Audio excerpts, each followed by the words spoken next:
Eh bien, le bonsoir, mesdames, messieurs, mes autres. Nous sommes ici pour la deuxième soirée de la semaine de la Coupe québécoise de Valorant. Je me présente Frédéric Selbeau-Lévesque, accompagné du fantastique, fabuleux et surtout français Alban Quénois. Plus français que fabuleux, honnêtement. Oui, Hein, et oui, merci, mais mon plus très québécois cher. que français quand même, là, quand même. Quand même, vas-y. Ça commence doucement, doucement. Écoute, si j'étais pas feignant, je serais déjà québécois. Canadien. Québécois, c'est Oh, encore autre fallait le chose, c'est pas l'état préciser, d'esprit. hein, Mais... le petit Canadien ensuite. Ah, je parle de l'administration, écoute. Ah, ok, côté écoute, administratif, parfait, on va pas en oui, discuter la plus. citoyenneté. Ouais, bon, on invite Léo, on parle Bref. d'indépendance à soir. Ah! Non. Donc, un début fantastique qu'on parle définitivement de la bonne chose, Alban, hein, de la soirée de Valorant qui s'en vient devant Absolument. nous. Alors qu'on est encore au début de ce deuxième round-robin-là, le classement qui est encore excessivement serré présentement. Une seule équipe qui réussit à un peu se démarquer, c'est Alpha One avec 7 victoires, 2 défaites, mais en dessous d'eux, on a 4 équipes qui sont très près avec soit 6 victoires ou 5 victoires. Peux-tu un peu peut-être nous parler de ça, si tu l'as pas trop loin devant toi le classement? Là?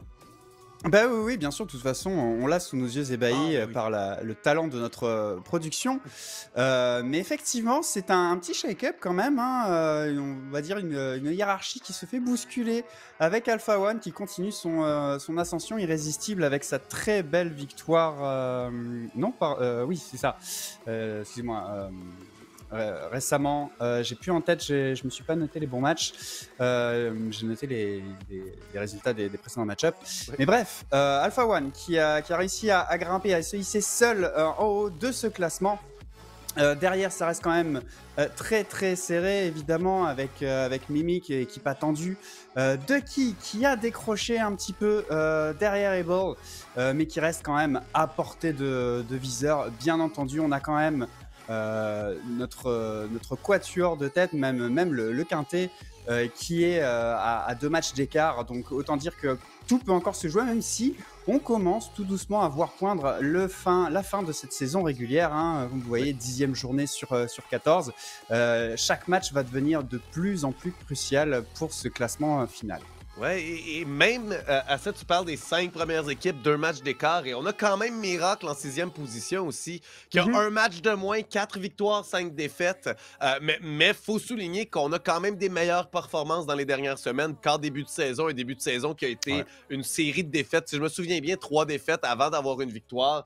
Donc, même eux qui commencent à poindre le bout du nez, qui pourraient se glisser là, peut-être en 4e position, c'est peut-être ça qu'on pourrait s'attendre si on va chercher les bons matchs, c'est-à-dire ceux contre The Grid, ceux contre Ducky potentiellement en ce moment, ceux contre les équipes juste au-dessus de nous, pour être capable de les faire dropper un petit peu plus bas. Mais en tout et partout, c'est encore justement très, très, très serré. Là, ça pourrait être complètement chamboulé. Et on se rappelle que la position est importante de 2 manières. Non seulement top 4 vont se rendre au final, mais ensuite, c'est une double élimination où l'équipe terminant en première position attend déjà en grande finale. L'équipe en 2e position attend en demi-finale. Donc, même si tout ça change d'ici la fin de saison, c'est très important pour ces équipes-là parce qu'on l'a vu, ça peut être des très, très longues journées. Hein, Ducky, la saison dernière, qui, oui, l'ont remporté, mais c'est après avoir joué 9 matchs en une journée. 2 de 3 qui se sont terminés en 3 parties. Ça peut être des très, très, très longues journées qui se passent. Donc, on veut quand même probablement être en demi-finale ou en finale immédiatement. Et c'est là que ça va se jouer, en fait. C'est dans les prochains matchs. Alors que les équipes vont tranquillement pas vite se rencontrer pour une deuxième fois. Peut-être venir chambouler encore tout ça. Et justement, ben, ce soir, c'est Mimic contre Able. 2 équipes qui sont à 6 victoires présentement. Donc, une des deux va prendre le dessus inévitablement là, avant la fin de la soirée. Ouais, c'est un match-up qu'on attend avec impatience, qui devrait nous offrir un très très bon spectacle. Effectivement, Mimic Able, on le rappelle, au match aller, c'était Able qui s'était imposé face à Mimic. Able qui avait fait un très très bon début de saison avec cette bonne victoire face à faut le dire, des prétendants au titre quand même, clairement, le roster de Mimic qui a des joueurs de grand talent, des joueurs de grande expérience. Able qui a réussi à les accrocher. On connaît la combativité des joueurs de Mimic, ils ont très certainement à cœur de prendre leur revanche dans cette rencontre. Ouais, une revanche qui tout de même va être assez difficile. J'ai l'impression, Mimic, qui sont pour la grande majorité la formation de The Grid des finales de l'année dernière. Mais j'ai l'impression que leur style de jeu qui est très unique, qui réussit à fonctionner contre beaucoup d'autres équipes, ce fameux style de jeu très agressif-là qu'on les voit jouer souvent, aura tendance à moins fonctionner contre des joueurs d'Able. Je pense que c'est pas pour rien qu'on a gagné cette première partie-là contre Able. À l'inverse, qu'Able a gagné contre Mimic. C'est simplement, on a beaucoup d'expérience et je pense qu'on est des joueurs un petit peu plus d'expérience chez Able, un peu plus patients, un peu plus aptes à s'adapter à un style de jeu qui est peut-être très agressif et un petit peu plus unique que les autres équipes. Si on regarde The Key, The Grid, Miracle, même Alpha One, on va jouer des styles de jeu qui sont très standards pour Valorant, alors que Mimic est peut-être un peu plus défini de leur côté, leur style de jeu. C'est dû entre autres aux joueurs qu'on a, là, des Fan Before de ce monde vont jamais être capables de planter la bombe après 20, si ça fait 45 secondes qu'on joue, il faut que la bombe soit plantée, sinon Fan Before va probablement s'endormir ou quelque chose comme ça. C'est clairement un style de jeu très rapide qui fonctionne, mais je crois qu'Able a quand même l'avantage là-dessus à cause de leur expérience. On en a vu plus passer, tout simplement. On a joué à CS depuis plusieurs années, ces joueurs-là. On est rentré dans Valorant avec déjà de l'expérience et on se retrouve contre une équipe de Mimic qui, certes, joue différemment, mais on a tellement d'expérience que je pense que ça vient ramener la balance de notre côté. Mais je suis d'ailleurs la seule personne de tous nos analystes et commentateurs qui ont parié ce soir qu'Able allait l'emporter. Et c'est vrai que Mimic joue très, très bien depuis quelques semaines. Hein. On s'impose jour après jour ou presque. 3 défaites quand même, par contre, parce qu'il n'y a aucune des équipes qui s'impose autant que l'année dernière ou la saison dernière. On a eu là, des équipes qui ont commencé le premier round robin sans aucune défaite. Là, mais ça arrive pas cette saison-ci. C'est beaucoup plus serré. Ouais, peut-être que ce qui pourrait être déterminant en fin de compte, c'est la sélection de la carte. Oui. Car il peut y avoir des grosses influences sur ces fameux styles de jeu, justement. Il me semble me souvenir d'une interview d'Able qui avait bien analysé le jeu de leurs adversaires autour de ça. Et tu parlais du style de jeu agressif de Mimic, même si on compare avec la saison 1, voire la saison 2, on a peut-être mis un petit peu plus d'eau dans son vin ou d'expérience, peut-être un peu de bouteille, et réussi à un peu plus moduler là-dessus. Mais le contrôle map, la surveillance des rotations et surtout la grande variation, la lecture de jeu peuvent être vraiment faire une grosse différence dans ce match-up. Ouais, et ces temps-ci, hier, on a eu, par exemple, là, on n'a pas encore le bannissement et... Ah oui, le ban semble avoir fait... OK, ça va se terminer sur Ascent, finalement. Voilà, c'est Ascent qui va être choisi. Et en fait, j'allais m'inspirer d'hier. Hier, il y a eu 3 fois Haven, qui est une carte qui, je crois, avantagerait les joueurs de Mimic, parce que c'est une carte que si on est agressif, ça nous permet de prendre le site rapidement et ainsi de surprendre rapidement, puisqu'il y a 3 sites. Tout le concept, les rotations sont un peu plus longues. On se doit d'être plus agressif à la défense, ce qui avantage une équipe comme Mimic qui est habituée de le faire. Mais ça se retrouver sur Ascent, qui est un peu plus classique dans sa manière de construire que la carte est construite. Quelque chose qui ressemble beaucoup aux fameux 3 lanes que Counter-Strike a popularisé. Là, on parle de DOS 2, de Mirage, d'Inferno, toutes ces cartes-là qui clairement, Ascent est inspiré fortement, à juste titre, là, puisque c'est deux jeux qui sont très semblables. Mais je pense qu'ici, Ascent va encore plus pencher du côté d'Able.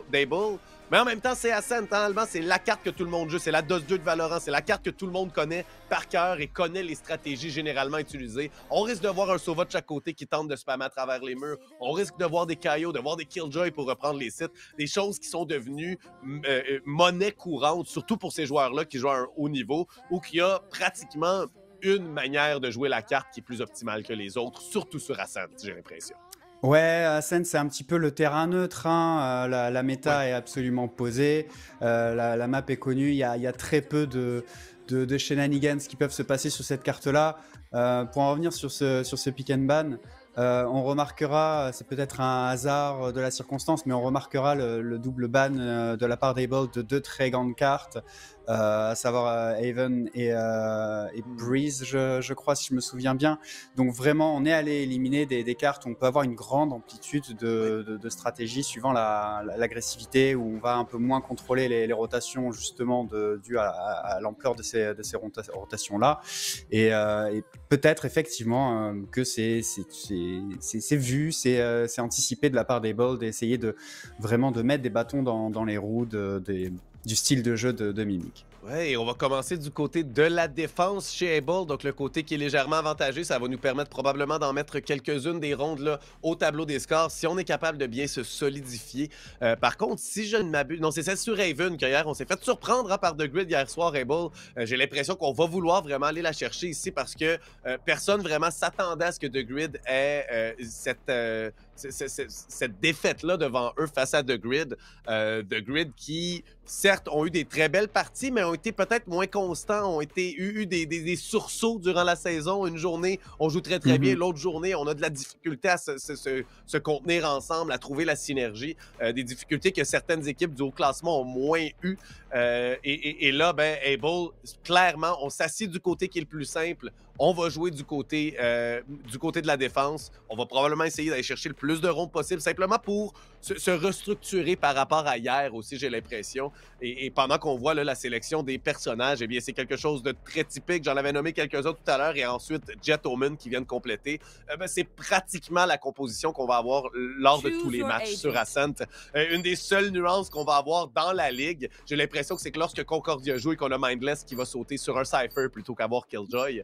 Mais même là, c'est des choses qui sont relativement fréquentes. Et ici, des deux côtés, on a seulement Alex qui n'a pas sélectionné. On va avoir un remplaçant aussi du nom de Kouf du côté de l'attaque, alors qu'on a un petit problème, je pense, technique d'un des côtés des joueurs. Là. Donc, on revient à nos jolis visages, nos beaux yeux, hein, que vous allez voir, certes, ce soir, assez souvent. Mais pendant que le match va se préparer d'ici quelques instants, j'aimerais quand même mentionner une petite chose. Vous l'avez peut-être vu dans le chat apparaître, une nouvelle qui a été lancée aujourd'hui. Vous pouvez acheter vos billets pour les finales et le gala de eSports. Je dis les finales, c'est pas seulement les finales de Valorant, c'est également les finales de Counter-Strike qui sont le 11 et 12 novembre respectivement là, prochain. Et on a le 11 au soir également, le gala de eSports québécois, le premier qui est aussi organisé par 5stack. Donc c'est quelque chose que vous pouvez aller voir si jamais ça vous intéresse. C'est donc, vous pouvez aller acheter les billets. Je suis pas sûr, Nightbot devrait vous le mentionner dans pas long, sinon peut-être que quelqu'un peut sortir la commande si quelqu'un est au courant c'est quoi la commande. Mais voilà, bon, on se retrouve dans la sélection des personnages en espérant que tous les joueurs soient revenus, n'est-ce pas? Ouais, deuxième essai. Est-ce qu'il y a de l'intox sur le pic? Je pense pas, dû au fait notamment d'Ascent.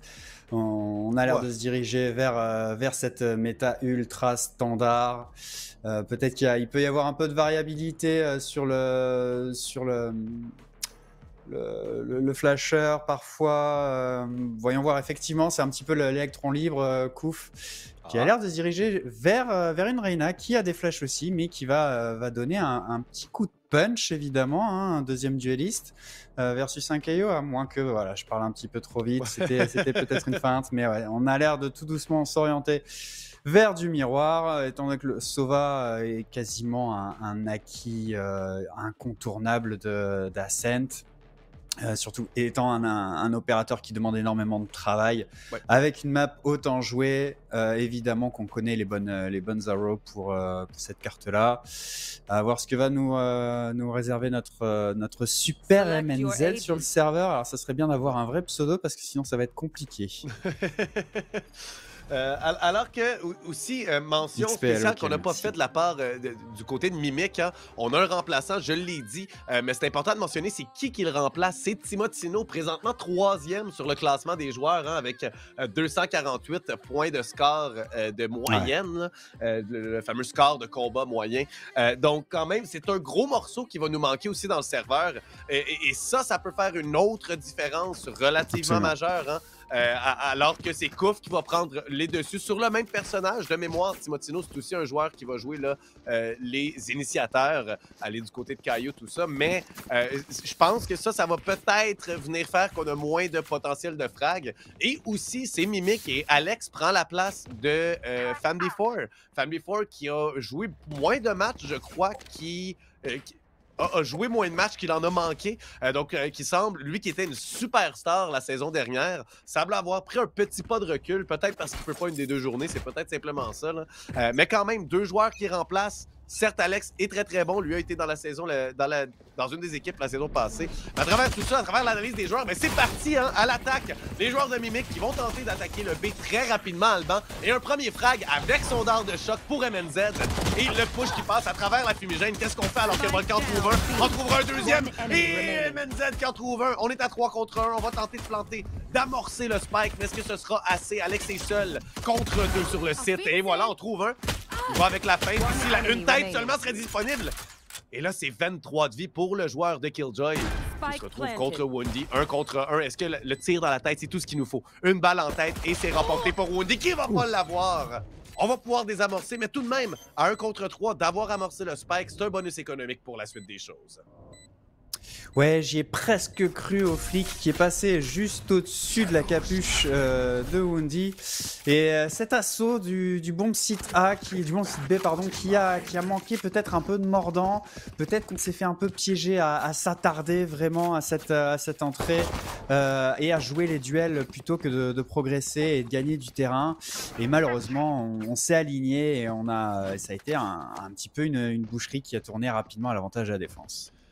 Et oui, et je pense toujours que passer à travers la fumigène, hein, je pense pas que c'était le choix ici, tous ensemble comme ça. Clairement, nous attendre pied ferme avec des armes en main de l'autre côté. Oui, c'est des pistolets, on peut peut-être les surprendre ou les overwhelm, tout simplement, les surcharger du côté du B.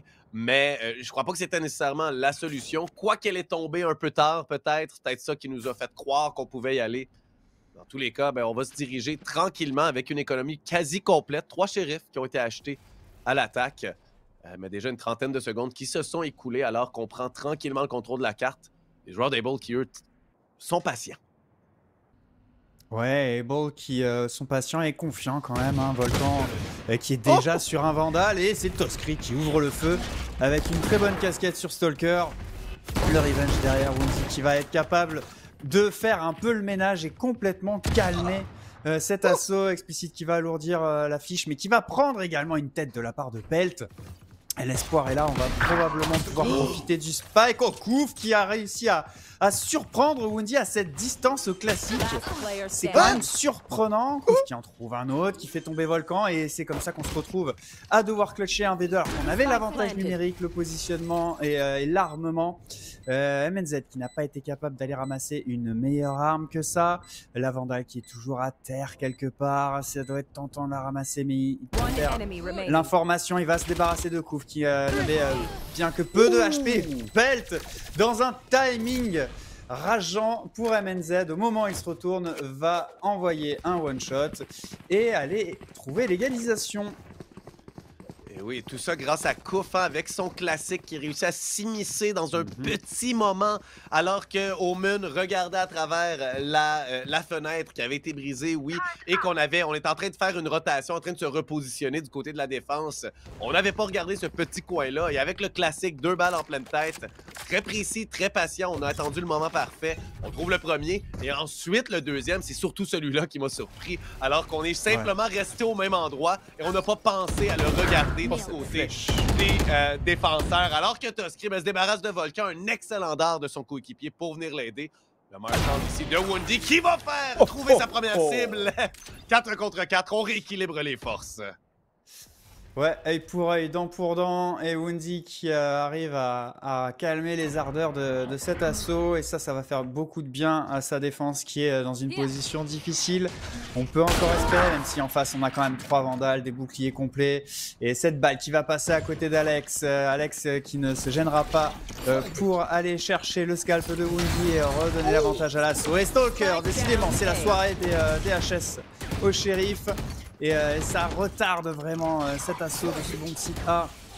On envoie les utilitaires et puis on arrive à jongler. On a mis une tête quand même juste avant de tomber sous les balles d'Alex. Et on a quand même 2 joueurs très low hein, dans chaque camp. Cet assaut qui se dépasse, qui se déroule très bien, pardon. Et on a bien fait le ménage, on a progressé vraiment pas à pas, sans trop se précipiter. On s'est bien appuyé sur les utilitaires de nos collègues pour aller chercher ce deuxième point. Et voilà comment on l'a remporté, hein, simplement en jouant ensemble, comme tu l'as dit, en se basant sur les capacités de nos coéquipiers. Et c'est ce qui a fait de la différence ici, ben, c'est simplement que du côté d'Able, on n'en avait pas. Hein. On avait des armes, oui, mais très peu d'accessoires. Sur le côté du A, on a Stalker qui a été capable d'utiliser sa flash, d'utiliser sa grenade. C'est trop peu trop tard et ce n'était que pour lui qui a tenté de faire quelque chose. Volcan qui agresse très rapidement, va se faire voir par la tourelle de son adversaire. S'il est capable d'en trouver un, en trouve un. C'est le Spike qui est tombé. Mais trop peu trop tard, on a déjà perdu un joueur de l'autre côté également. Là, c'est à 4 coéquipiers du côté de l'attaque, hein, chez Mimic, qu'on va simplement se replier et attendre peut-être une autre agression, faire douter nos adversaires, ça, il n'y a aucun doute. Est-ce qu'on a fait la rotation? Wendy prend de l'information, mais ne veut pas se rendre trop loin ici. Va avancer. Qui est-ce qui va être le premier à le voir? C'est Toskri et qui trouve la tête 2 contre 4. Able qui se fait remettre en place ici pour peut-être une 3e d'affilée. On va voir là, si Stalker et MNZ sont capables de renverser la vapeur. Ouais, la petite temporisation qui permet de jeter le doute dans l'adversaire, de continuer à profiter de notre avantage numérique et surtout de garder la défense bien écartelée. Et pour l'instant, ça fonctionne merveilleusement bien. Le doublé de Toskri, impeccable pour finir ce round. Très beau, très propre, très peu de dégâts. On a des ultimates, on est rhabillé pour l'hiver. Et oui, et très peu de dégâts, seulement une personne de tomber au combat chez Mimic, ce qui nous permet non seulement de bâtir une économie, mais aussi de s'assurer une ronde qui devrait aller très bien. Hein? Les 4 Vandales, la Phantom, de l'argent en banque pour tout le monde, alors que nos adversaires ont au plus cher un Spectre, sinon un Marshall, 3 Shérifs, quelques armures faibles et quelques habiletés, mais rien de plus, franchement, que ce qu'on nous donne à la base, hein, chaque personnage qui a une habileté, bien sûr, qui lui appartient. Zado, peut-être contre Toskri, s'il n'aura pas le timing exact. Un beau dard de reconnaissance ici. Il va lâcher une balle à travers un groupe de personnes. Surprenamment, personne ne se fait toucher, tout simplement. Et c'est Towa que ça semble vouloir se diriger alors que 4 des défenseurs s'y sont déjà situés. Et Toskri, à travers la fumigène, se débarrasse de Woundy. On s'en doutait qu'elle allait avoir un joueur très proche. Une petite rafale à travers la fumigène. C'est rien de plus qu'il fallait pour le tuer. Ah, on est parti à la pêche et ça a mordu à l'hameçon. Et là, ouais, c'est compliqué pour Able là, qui doit faire un round extrêmement mal équipé. Ça va encore faire un peu plus le break toss qui poursuit sa progression avec 5 petits HP. Comment il est encore en vie. C'est incroyable. Pendant ce temps-là, ses partenaires continuent à faire le ménage. Il ne reste plus que MNZ qui va tomber lui aussi sous les balles d'un Toskri qui est d'une précision chirurgicale ce soir. Et oui, hein, 2 rondes d'affilée avec 3 frags, tous ou presque des tirs à la tête. Lui qui avait seulement 5 points d'HP, comme tu l'as mentionné, qui s'est élevé en l'air, ne se fait pas toucher par la rafale de son adversaire, qui effectue son travail aussi. Hein, c'est son travail de dueliste, surtout une jet sur le A précisément. Hein, on va souvent l'avoir dashé comme ça, essayer d'aller vers le paradis, tout de suite attaquer. Au B, bon, on se dirige vers la porte généralement, du moins le levier de la porte. Mais ici, Toskri qui fait son travail jusqu'à la fin. Hein. On s'en fout qu'on a simplement que 5 points de vie. On va le faire. Il faut qu'on soit capable de partager l'information. Par contre, MNZ et Super MNZ ici qui vont finalement être capables d'arrêter leurs adversaires. C'est de l'autre côté, par contre, qu'on se dirige. Ce n'était qu'une feinte. Avec le ult de Kaio, ça fonctionne très bien. Alex qui s'est glissé ici, qui va peut-être surprendre Volcan, mais non. Et un ult qui fait tomber le Spike. Finalement, malgré la feinte, on est capable de reprendre le site. Le Spike n'est pas planté et il n'y a que Pelt seul, avec oui toute sa vie, mais très peu d'espoir de l'emporter ici. Ouais, le 1v4 plus que complexe. Stalker qui bait un petit peu l'information avec sa flash. On a l'information, on doit être quasiment sûr de la localisation de Pelt, qui bait un petit peu, qui essaye vraiment d'infliger du dégât économique plus qu'autre chose, alors qu'on a Explicit qui va droner tranquillement. Est-ce qu'il va avoir le temps d'avoir l'information? Non, absolument pas, même si par élimination, on se doute fort probablement de la localisation de Pelt. Je suis étonné qu'il soit encore en vie, mais on ne se précipite absolument pas. Chaque crédit est important dans le camp d'Able. Et voilà, Stalker qui va tomber sous les balles de Pelt. Pelt qui n'aura probablement pas le temps de poser un Spike. Est-ce qu'on va lui en laisser l'opportunité? Eh bien si. On va me faire mentir évidemment, un grand classique. Et on va tomber instantanément. Explicit qui décale directement derrière. Mais Able qui était très prudent sur ce retake et ne voulait absolument pas perdre le moindre crédit inutile. Ouais, et c'est définitivement la chose à faire ici, même d'avoir laissé amorcer le spike à Pelt. Je pense que c'est une bonne décision, même à moyen terme, parce qu'au final, on le sait qu'ils sont déjà riches. On a déjà plein d'argent dans notre banque. C'est pas la fin du monde qui plante un spike de plus parce que ça va rien changer pour la ronde suivante. Mieux vaut rester les 4 ensemble, s'assurer que lorsqu'on est sûr que le spike est planté ou de la position de notre adversaire, ensuite rentrer sur le site. Et ici, c'est ce qu'on effectue à la perfection. On est bien patient. On rentre sur le site avec un petit peu avec le délai. On a laissé planter le spike. C'est pas grave, hein? Pelt se retrouve ici là, à faire combat 1 contre 3. Oui, on avait trouvé un. C'est Stalker qui était mort d'un beau tir à la tête, mais c'était trop peu trop tard. Alors qu'ici, on a un petit problème technique. Un des joueurs qui se déconnecte explicite qui a eu de la difficulté peut-être avec son Internet. J'espère qu'il l'a payé ce mois-ci. Alors que sinon, ça va être très très long parce qu'on sait très bien que les services à la clientèle des différents fournisseurs Internet sont généralement terribles. Oh, ça c'est méchant ça. Écoute, moi j'ai j'ai déménagé puis changé de fournisseur. Ça s'est très bien passé. Ou presque. Oui, c'est ça. On s'en souvient tous que ça s'est très bien déroulé de ton côté, Albert. On s'en souvient tous. Alors que d'être méchant avec une multinationale, ça ne me dérangera jamais, mon cher. Non, sur ce point, je te l'accorde, effectivement. Mais à un moment donné, faut être objectif. Écoute, c'est notre métier. Hein. Mais je voudrais revenir un petit peu sur le round précédent qui m'a surpris. Pour une fois qu'on tente vraiment un split et un bait, surtout en s'appuyant sur un ultimate de Kaio qui évidemment désactive les compétences adverses. On arrive à s'empaler littéralement.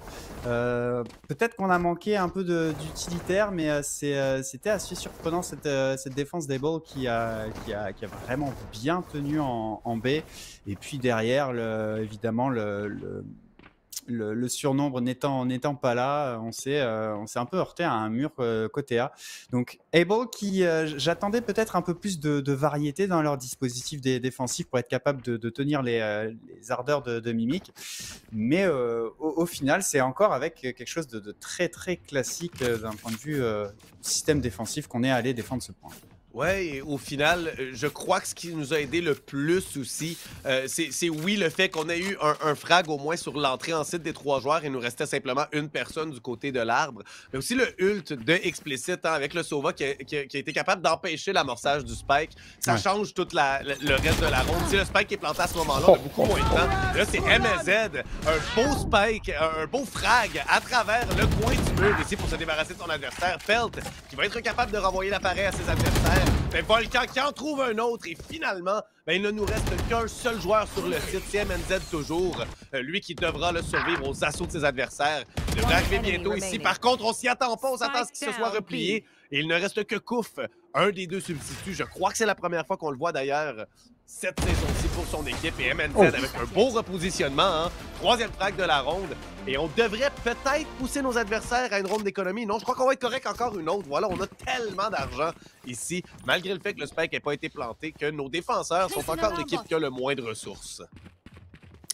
Ouais, MNZ qui a été absolument déterminant. Ça a été sa ronde ici avec une défense impériale. Hein. S'il s'inclinait, on était en situation très complexe avec 2 joueurs provenant du City pour aller faire ce retake. Mais on n'a jamais été capable de faire tomber MNZ qui a pris l'ouverture, derrière le repositionnement et ça a été impérial de sa part. Cette fois-ci ça se passe un petit peu moins bien. On va aller de nouveau agresser B pour peut-être un petit peu conjurer les démons et MNZ qui trouve encore une très grosse tête sur Tusk, mais par contre Castor va faire finalement tomber la Killjoy à l'aide d'une fléchette électrique.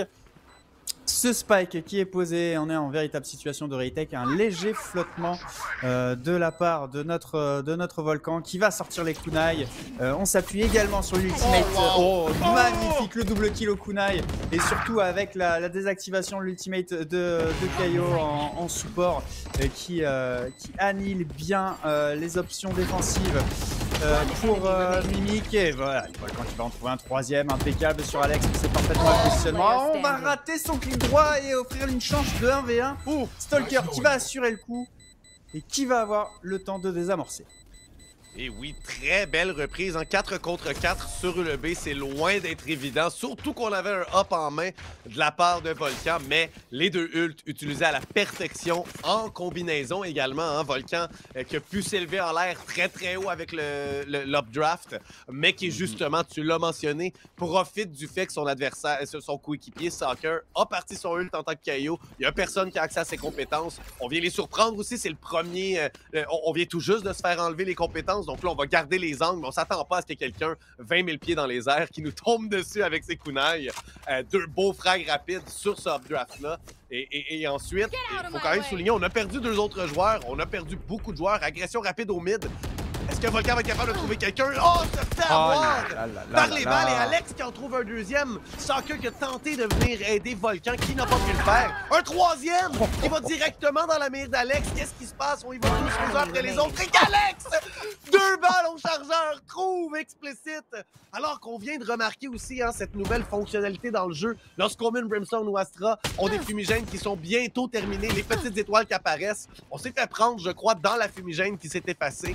Alors qu'Alex était bien là dans le mid, on y va ici pour aller terminer son lance. Pourquoi pas? Lui qui pousse, lui qui attaque, veut le faire. Et coupe au classique, va se débarrasser de son ennemi. Pauvre Alex, qui est maintenant 12 frags, n'aura pas son as, mais quand même toute une ronde de sa part, qui a trouvé tête après tête après tête. Ouais, c'est facile à posteriori évidemment, mais ce qui a ressemblé à un excès de confiance de la part de Volcan qui avait sorti le premier opérateur de la game et qui, bien voilà, évidemment, il se retrouve sur un angle à 90 degrés à couvrir et malheureusement, sa couverture est tombée juste après lui. Le timing, il n'a pas surveillé les bons angles au bon moment, mais ça fait très mal. C'est toujours frustrant quand on investit autant de crédit dans un opérateur pour tomber dans les 3 premières secondes du round. Et Able qui est de nouveau en situation de ballottage, Toscri qui ouvre le feu face à son vis-à-vis sur Volcan. Et ça, c'est une très bonne ouverture. Est-ce qu'on va pusher à travers cette fumigène? On ne se trouve pas qu'on a quelqu'un derrière. Impeccable! La patience impeccable de Woundy qui inflige un doublé au Frenzy alors qu'on n'avait pas fait ses devoirs et couvert cet angle mort. Si bien joué de sa part derrière la fumigène, malgré la grenade aveuglante, on stresse pas, on se fait aveugler par son adversaire, mais on reste derrière et on s'est pas fait voir, on s'est pas fait avoir. Très bien joué de sa part. On peut récupérer toutes les armes également, lui et ses coéquipiers qui seront en position. On utilise le ult de MNZ. Encore une fois, très bien joué. On va devoir se retrouver du côté du vin, ce qui est très loin. Une grenade qui a été posée ici. Oh! C'est très bien joué ici, MNZ qui avait... Je crois que c'est un line-up qu'on a utilisé pour pouvoir l'envoyer 20, vu que c'est le seul endroit qu'on n'avait pas tellement bien joué de sa part ici. Il se débarrasse de ses 2 ennemis. Ils ne peuvent rien faire. 5 à 5 sur une ronde d'économie. Un petit thrifty en bon Valorant. Ça saigne et ça relance, ça redistribue complètement les cartes, tant d'un point de vue score que d'un point de vue économique. Je pense qu'on est même très proche de ce point de vue-là. Able est peut-être très légèrement encore en arrière si on avait des totaux vraiment financiers, mais on se remet vraiment bien dans la partie. On se donne vraiment coup pour coup dans cette rencontre. Les rounds sont très souvent à sens unique quand même. On a eu quelques 1v1, mais ça a souvent été un effet boule de neige entre ces deux équipes. Ça déroule très vite. Ouais. Et j'aimerais simplement dire, je pense que justement de tuer 2 riches qui boivent du vin, c'est spécifiquement ce que les socialistes appellent la redistribution de richesse. Alors qu'ici, on se retrouve à 4 contre 5, reprise de site excessivement rapide qui fonctionne. On a planté déjà, amorcé le spike. On a le ult également de notre Killjoy, de Alex ici, qui est en train de diriger son équipe, le maestro. Alors que, Alex essaie de faire avoir sur un rebord, mais Stalker vient surprendre. Alex est maintenant mort. On a plus les nanobots de près. Kouf qui vient répondre. Stalker trouve une réponse aussi. Beaver le trade immédiatement. Et c'est à 2 contre 2 qu'on se retrouve à ce moment-ci.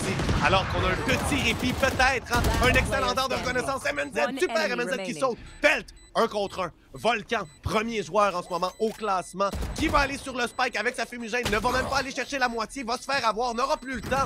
Et ça va être 6 à 5 pour Mimic, qui s'assure au moins l'égalité durant cette demi. Ah là là, les petits tricks, prenez des notes hein, si vous voulez des petites astuces mécaniques pour faire perdre du temps et prendre de l'information.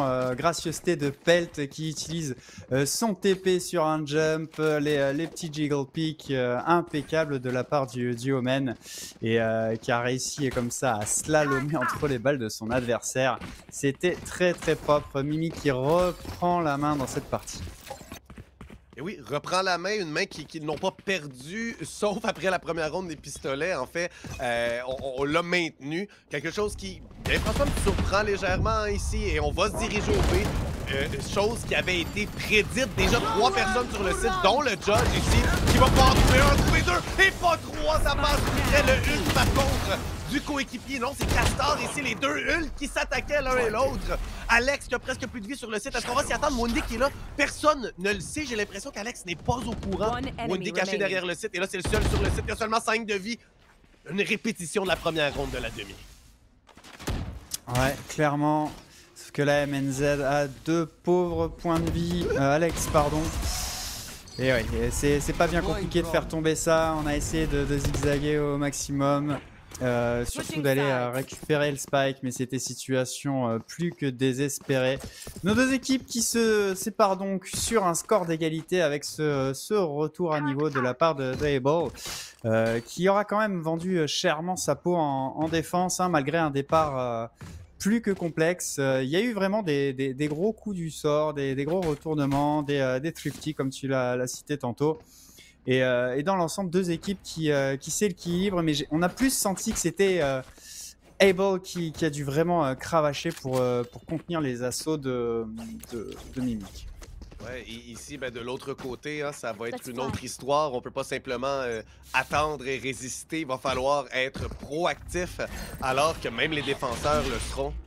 Ici, 2 joueurs, c'est Toskri et Kouf, qui vont s'avancer légèrement vers le A avec la fumigène qui nous permet de voir à sens unique ici. Mais quand même, Stalker qui attend au meilleur endroit pour peut-être lui-même en profiter. Bien sûr, Toskri n'avancera pas plus loin. Il est au courant de ce qui se passe ici. On voit les petites étoiles apparaître, du moins la petite mention là, que la fumigène est partie. Toskri qui va y aller, qui va tenter de tirer quelque chose ou va rater toutes ses balles. Ce n'est pas des têtes, mais bien des murs qu'il a trouvés. C'est toujours 5 contre 5, une prise beaucoup plus lente qu'Able nous démontre là, par rapport aux joueurs de Mimic plus tôt dans la demi. Ouais, on essaye de vendre une potentielle rotation, semer le doute et ralentir la rotation. Pendant ce temps-là, c'est Able qui commence à tout doucement nettoyer le bon site. On a 2 joueurs en moins, on en a 2 autres dans le rouge. Beaver qui va aller se payer le scalp de MNZ. Situation de 4 contre 3, le retake est plus que compliqué. Explicite qui va se débarrasser de Toskri. Pelt, 25 points de vie, on va... Sans pas trop, si, il va prendre un contre-temps impeccable, on ne s'est absolument pas méfié. Beaver qui décale derrière pour prendre un sandwich. Et ce retake qui a failli bien se dérouler, mais malheureusement, c'est un capital santé quand on parle de points de vie dans un pistol round. Et derrière, Pelt qui réussira à faire tomber Stalker avant que Woundy mette un terme à ce round. Ce pistol part donc dans l'escarcelle de Able. Able qui tout de même l'a remporté tout à l'heure, hein, et on le sait bien, dans la Coupe Valo QC, on a eu beaucoup de renversements de situation durant la 2e ronde. Hein. Ce serait supposé aller pour Able. Mais voyons voir s'ils seront capables de bien convertir cette ronde des pistolets en une 2e ronde victorieuse pour prendre l'avance avec 2 rondes. Les joueurs d'Able qui semblent encore une fois plutôt sélectionner le A comme endroit de prédilection. La bombe qui va être envoyée au mid quelques instants, c'était simplement pour placer la tourelle de MNZ. Et là, on se dirige là, tranquillement. On va prendre le drone de Explicit. Lui qui va avancer, s'assurer qu'il n'y a rien du côté du vin. Il n'y aura absolument rien. Une fumigène qui a été lancée lorsqu'on l'a entendu. Un couteau qui est lancé également. On trouve personne sur le site. Un beau dard de reconnaissance qui sera détruit immédiatement. Et au final, on a toute l'information qu'on veut. La rotation elle commence à être effectuée. En fait, elle est presque déjà rendue. Mais on tombe, on trouve le premier frag. Coupe encore une fois avec le classique. Coupe qui est un génie du classique, j'ai l'impression.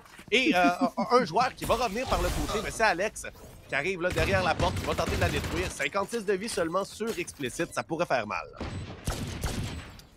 Et Beaver qui ne profite pas des petits pixels potentiels qui pourraient dépasser. Il ne reste que 2 cartouches dans son shérif. La ligne cassée de MNZ qui risque de faire des dégâts. Ah, Beaver qui tire un poil trop tard pour sauver la peau de son partenaire. Et derrière, c'est Stalker qui finit le travail. On arrive enfin à convertir ce pistol round contrairement à la première side. Et Able qui fait le break derrière, non sans perdre pas mal d'hommes au combat. Ouais, au final, on se retrouve dans une ronde Bonnie où on va avoir une Vandale, un achat chez Volcan. Lui qui, comme tu l'as mentionné tout à l'heure, a peut-être eu un excès de confiance avec le hop. Va quand même décider d'y aller au Vandale. C'est une partie qui se déroule très bien pour lui. En 14 frags, il fait son travail. Va falloir qu'il en fasse peut-être un peu plus encore. Et finalement, décide de peut-être pas y aller avec l'excès de confiance. Va y aller au Stinger. On a un Bulldog et un Spectre, un Shérif, un Ghost. Vraiment des armes minimales pour se donner une chance, mais pas briser la banque. S'assurer d'avoir tout ce qu'on a besoin lors de la prochaine ronde. À la défense, on a un Beaver avec un classique Odin du côté du B, lui qui peut spammer à travers le mur. Il n'y a personne qui va être là, par contre, pour recevoir les balles qu'il aurait voulu lancer. Alors qu'au mid, Alex remporte le combat sur son homologue. MNZ est tombé au combat. Et on se retrouve à 4 contre 5 pour prendre le A. Explicite qui s'est infiltré ici. On est au courant qu'il est là, mais va se faire avoir. Et les 3 joueurs sur le site A qui l'ont complètement en lockdown, ce site. Et malgré le fait qu'un deuxième frag va être retrouvé par Volcan, eh bien c'est 8 à 7. L'argent maintenant des deux côtés, dans les deux camps, pour une première ronde d'armement complet. Ouais, MNZ qui a tenté de se faufiler avec audace au niveau de ce mid sans attendre vraiment d'éventuelles rotations, du bruit pour aller surprendre l'adversaire vraiment en position de lurk. Non, on s'est avancé franco et puis on a perdu son duel presque bêtement, j'ai envie de dire. Alors que ça aurait pu peser lourd dans la balance hein, quand on intercepte comme ça les renforts. Il n'en a rien été, derrière ça a été juste la supériorité du matériel dans les mains des joueurs. Beaver, tu en parlais, qui lâche son chargeur dans le mur mais ne trouvera pas vraiment cible à sa cartouche. Et non, ça a passé tout près, mais il a visé légèrement trop haut pour trouver la tête de son adversaire.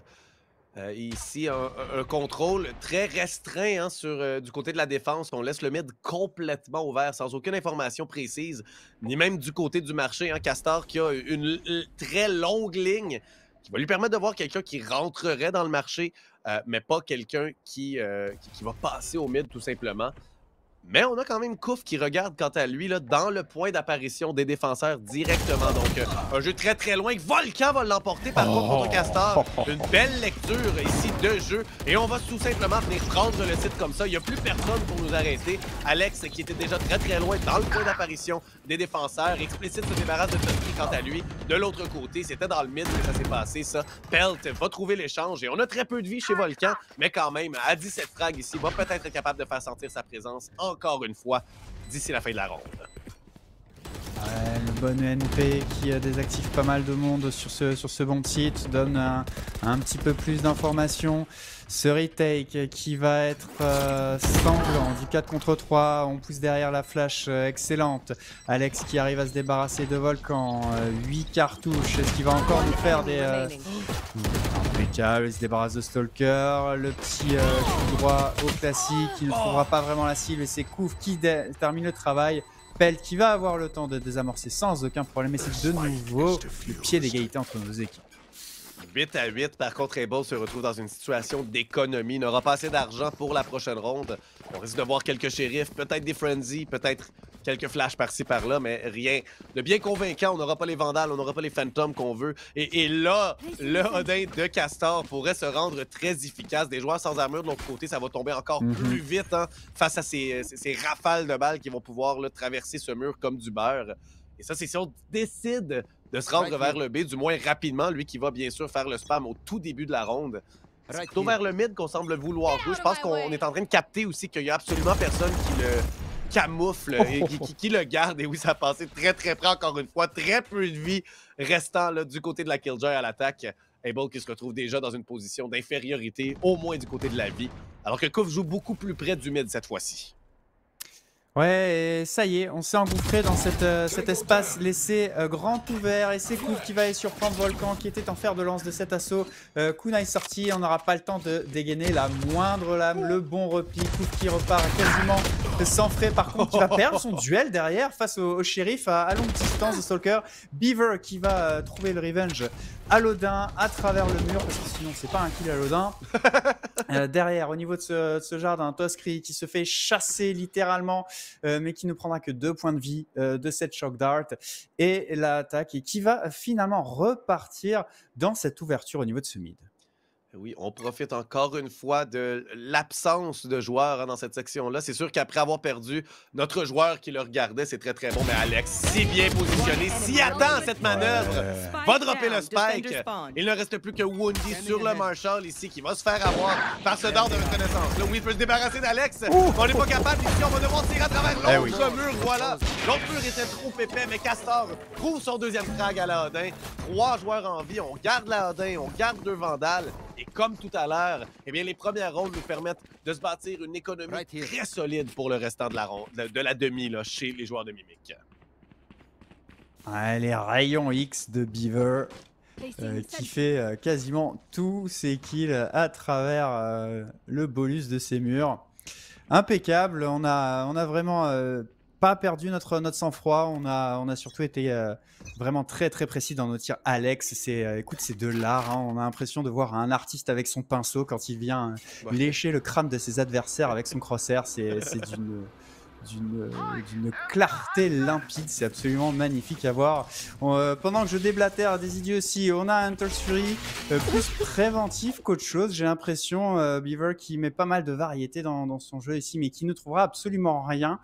Et on a quand même mordu à l'hameçon, hein, les rotations qui sont un petit peu envoyées et le bomb site est quasiment abandonné, même si lors de cet assaut on a quand même pas mal de soutien. Et voilà Alex qui va se débarrasser de Stalker à l'aide de ses utilitaires. On aura prélevé un attaquant en concédant ce bomb site, c'est quand même un point de vue comptable impeccable. Voilà. Beaver qui fait encore un très bon kill et qui va enfin tomber sous les balles de Volcan, mais derrière ça s'écroule complètement. La prise d'assaut de la part de Kouf et Alex conjointement va prélever 3 cadavres.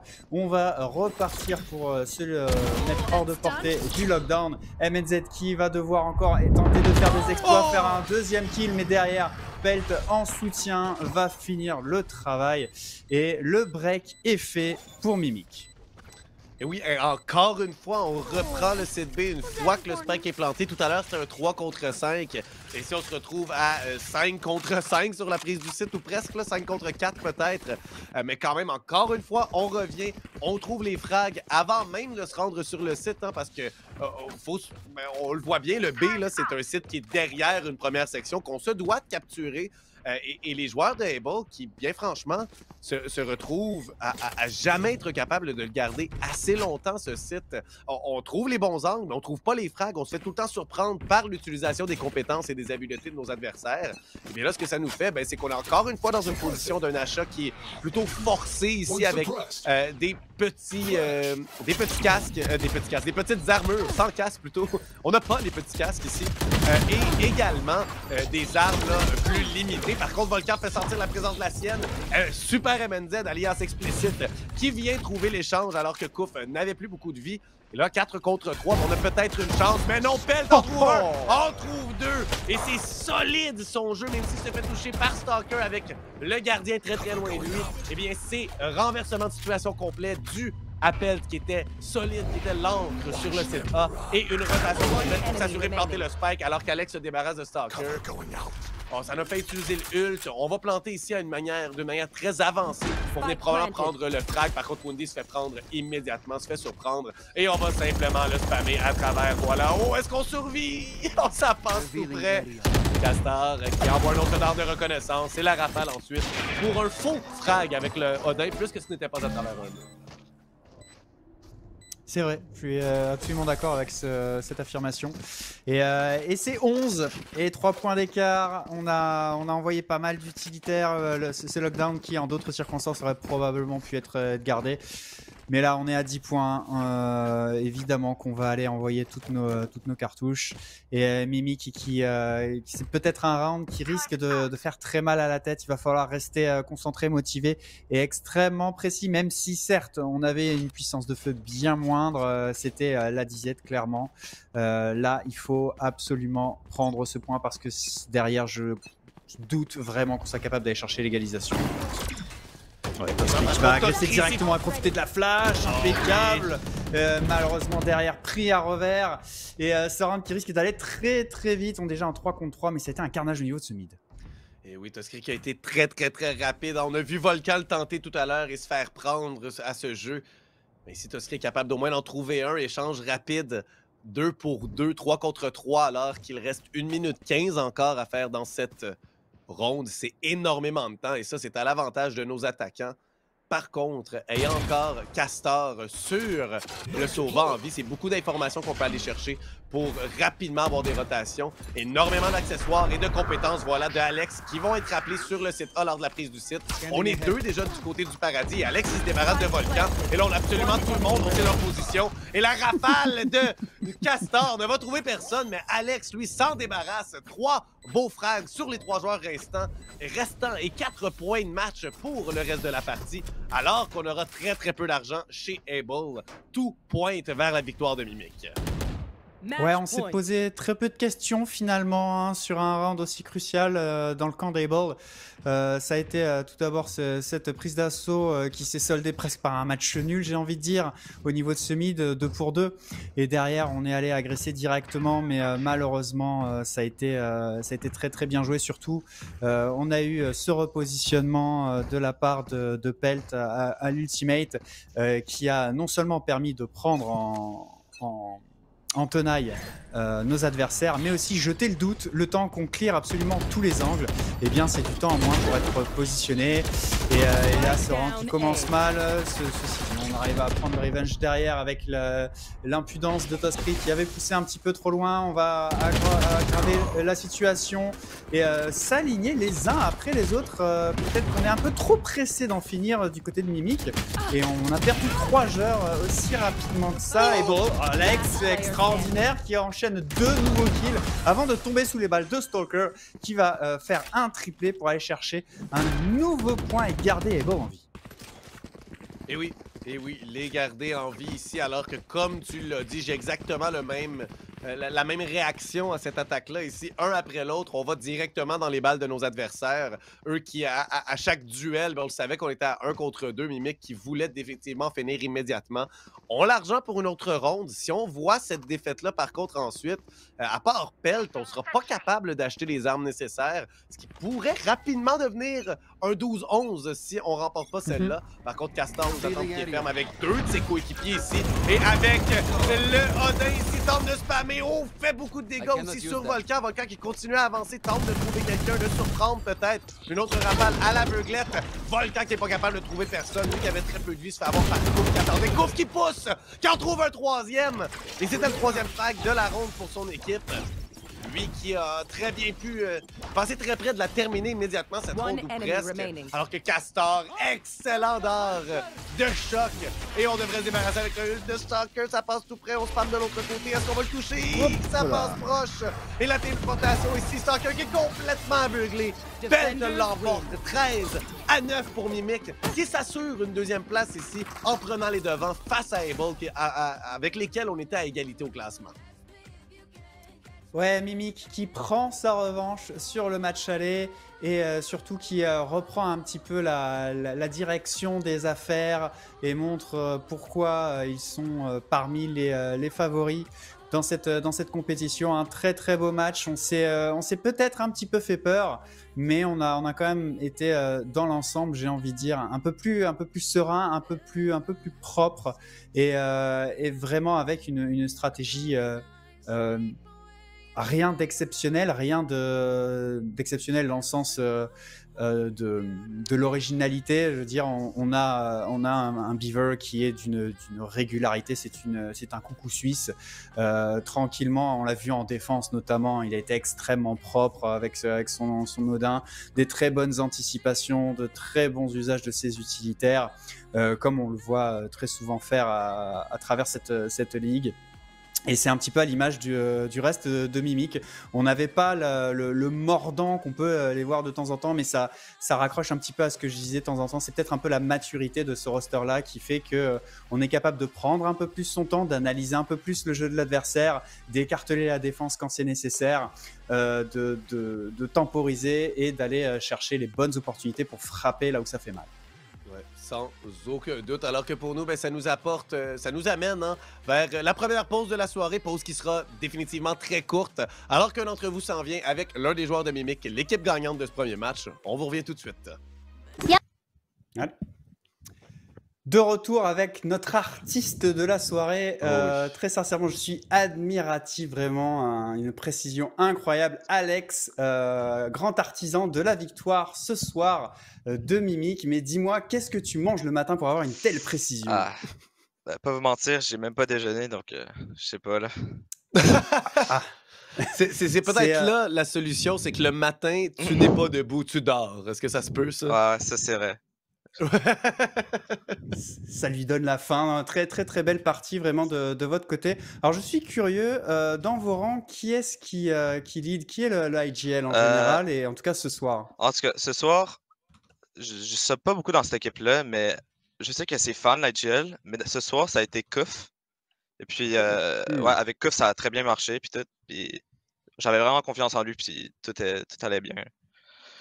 Ouais, effectivement, j'ai senti un style un peu différent, vraiment une belle patience, une belle analyse des mouvements sur une carte à scène où c'est dur d'être original, j'ai envie de dire. Vous avez été vraiment très très solide, mais quand même, Able a été assez accrocheur. Est-ce qu'il y a eu une adaptation de votre part, ou vraiment vous avez tenté de jouer votre jeu calmement pendant tout au long de la partie? Pour de vrai, on a juste joué notre jeu. Je sais même pas ce qu'ils font, Able. Ce qui paraît, on m'a dit qu'ils font juste des line-up puis qu'ils attendent 2 minutes dans le spawn. C'est juste ça qu'on m'a dit, donc je sais pas, j'ai juste pris avec ça, puis j'écoutais Kuf, puis ça marchait. OK, donc vraiment, toi de ton côté aussi, j'imagine que t'es là pour remplacer, tu fais ce qu'on te dit tout simplement, puis tu frags au final. Ouais. Parce que veux pas, c'est quand même toi qui as terminé la partie avec le plus de frags, puis plusieurs rounds sous ton aile, hein, c'est toi qui es allé les chercher. Pour ce qui est du remplacement comme ça, justement, est-ce que les 3 joueurs, parce que là, Kuf non aussi est un substitut, là, est-ce que tu as senti qu'il y avait, ça créait des problèmes peut-être pour les autres joueurs, et malgré tout, malgré la victoire, là, même si qui était une belle victoire, il avait perdu le premier match Mimic contre Able, mais après cette victoire-là, tu sens-tu que l'équipe est peut-être de retour un peu mieux là, dans la partie du côté de Mimic dans la saison? Mais je sais qu'au début de la game, on a essayé de se mettre en tête que on joue pour le plaisir, tout va bien aller, puis tout ça. Donc, I guess que oui, ça va mieux avec l'équipe, mais on était là, genre vraiment, c'est comme on revenait, genre, on recommençait à zéro, là, cette game-là. Ouais, c'est ça. C'est vraiment de faire votre version de Mimic ce soir. Ouais, exactement. Ouais. OK, ouais. Puis c'est sûr, ça paraît. Puis bon, ça explique beaucoup de choses. Si c'est fan qui, IGL d'habitude, lui qui est très, très, très agressif déjà là, va IGLer pour que le monde puisse le suivre aussi. T'as-tu déjà joué avec fan aussi, justement, sous sa tutelle? Ou... Ouais, fan, j'ai beaucoup joué avec, là, ouais. Je sais comment il joue. Ouais, c'est ça, exactement, clairement. Et ça, tu penses-tu que c'est peut-être même une des raisons pourquoi Able peut-être s'est fait surprendre parce que vous jouiez pas comme Mimic habituellement? Peut-être, mais d'après moi, Able, ils ont quand même joué leur jeu, ils ont pas essayé de essayer de nous read, fait que, je sais pas, je pense qu'on a juste été meilleur en termes de aim. Mais c'est vrai que genre nous on jouait beaucoup plus slow puis plus intelligent parce qu'avec Fan, c'est vrai que ça court beaucoup là. Mais sinon ouais, tout s'est bien passé. Là. Cool. Excellent, merci beaucoup pour cette entrevue. On va te laisser vaquer à tes occupations. De notre côté, on va partir sur une petite pause avant de se diriger vers la deuxième affiche de la soirée. C'est Virtual contre Ducky. On vous revient d'ici quelques instants.